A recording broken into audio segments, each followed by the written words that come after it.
По поручению главы Чеченской Республики Рамзана Ахматовича нам предоставили 3 машины «Патриота» из фонда Ахмад Хаджи Кадырова. Также приехало больше 20 тонн продуктов питания для жителей города Мелитополя. Огромное спасибо региональному фонду Ахмад Хаджи Кадырова.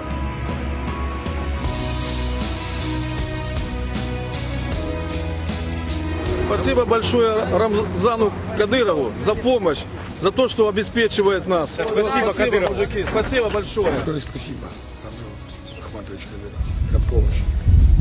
Мы с вами. Привезли из фонда Ахмад Хаджи Кадырова по поручению главы Чеченской Республики гуманитарную помощь. То есть это у нас уже 5-я поездка сюда. Больше 120 тонн мы уже завозили.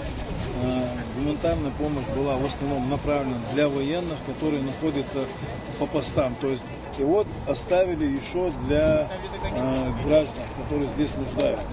Здесь у нас картошка, там крупы разные, лук, морковка и капуста. Через пару дней мы здесь выдадим больше 10 тысяч буханок хлеба.